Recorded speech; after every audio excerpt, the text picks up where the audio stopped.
마지막으로 한민수 최고위원의 발언이 있겠습니다. 예, 안녕하십니까. 자랑스러운 우리 더불어민주당의 우상호 강원 특별자치도지사님과 1995년 민선 지방선거 도입 이후 우리 더불어민주당이 배출한 첫 강릉시장님이신 김중랑 시장님이 계신 이곳에서 두 번째 현장 최고를 개최하는 건 저에게도 더 의미가 남다릅니다. 우상호 지사님께서 후보 시절 강릉의 최대 70조 원 1기가와트급 AI 데이터 센터를 유치해 강원판 실리콘밸리를 만들겠다는 메가 프로젝트를 제안하셨습니다. 당선 이후 취임일인 7월 1일 첫 결재로 AI 데이터 센터 추진단 구성을 선택하실 만큼 AI 데이터 센터 유치는 강원 도정의 최우선 사업입니다. 올해 6월 제정된 인공지능 데이터 센터 산업 진흥에 관한 특별법, 즉 AIDC법을 마련하고 통과시키는 일에 저희 22대 국회 전부를 쏟아부었다고 해도 과언이 아닙니다. 그래서 오늘 강원 특별자치도 또 강릉에 와서 강릉의 AIDC 설립과 관련된 이야기를 할 수 있어서 더욱 뜻깊습니다. 현재 법 제정 당시에도 가장 첨예한 문제였던 전력 공급 문제 해결이 필요한 것으로 알고 있습니다. 전력 공급 문제를 비롯해 AI 데이터 센터 유치를 넘어 인재 양성 등 관련 산업 육성으로 연결해 강릉의 인구 소멸 위기 극복의 열수가 될 수 있도록 저도 함께하겠습니다. 최고위원으로서 우리 당 지도부와 함께 끝까지 지원하겠다는 말씀드립니다. 국민의힘 이진숙 씨 한 사람으로 인해 국회 과학기술정보방송통신위원회가 마비되었습니다. 8월 19일 열린 국회 가방위회의에서 가방위회의는 이진숙 씨로 인해 파행이 되었는데 더욱더 문제는 국민의힘 의원들의 제19 감싸기가 도를 넘어섰다는 점입니다. 5.18 특별법은 허위사실 유포를 금지하고 있음에도 이진숙 씨는 표현의 자유를 운운하며 민의의 전당 국회에서 정면으로 5.18에 대한 역사 왜곡을 한 장본인입니다. 이에 대해서 우리 더불어민주당 소속 국회의원들의 지적에 대해 이진숙 씨는 내가 중대범죄를 저질렀느냐라고 맞설 정도로 자신의 잘못을 인정조차 하지 않고 있는 뻔뻔함을 보이고 있습니다.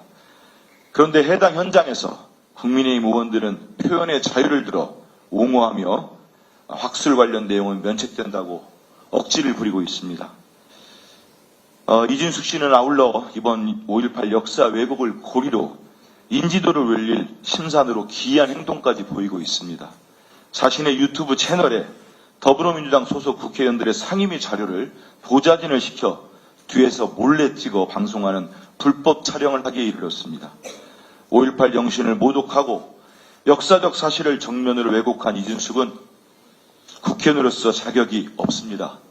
국민의힘은 이진숙 씨를 비호하다 당 정체가 극우정당화로 몰락하고 싶은 것이 아니라면 지금이라도 즉각 이진숙 제명촉구 결의안 처리에 협조하십시오.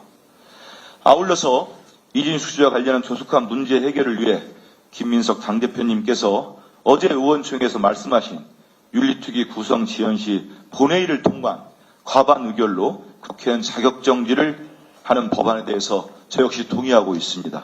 힘을 합치겠습니다. 한마디만 덧붙이겠습니다. 앞서서도 잠깐 거론이 됐습니다만 조희대 대법원장의 대통령님에 대한 인사권 도전 행위, 내란 세력에 대한 재판 지연 의혹, 특히 대법관들 임명 재청과 관련된 무도한 행태에 대해서 청와대의 반응이 나왔습니다. 청와대는 대한민국 헌정사 초유의 사태다. 협의를 건너뛴 유례없는 일방 통보라는 입장을 냈습니다. 더 이상 조희대 씨는 대법원장으로서 자격이 없습니다. 즉각적인 사퇴를 요구합니다. 계속 자리를 보존할 경우 더 이상 그 자리에 있을 수 없도록 우리 더불어민주당은 국회 차원에서 대응책을 강력히 추진하겠습니다. 아울러서 전국의 판사들께도 촉구합니다. 왜 그렇게 조희대 씨 한 사람으로 법원이 망가지는 걸 방치합니까?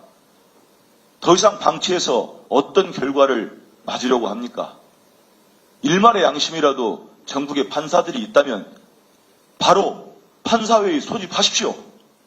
그래서 스스로 대법원장 자격을 상실한 판사 조희대를 판사들에 의해서 끌어내리십시오.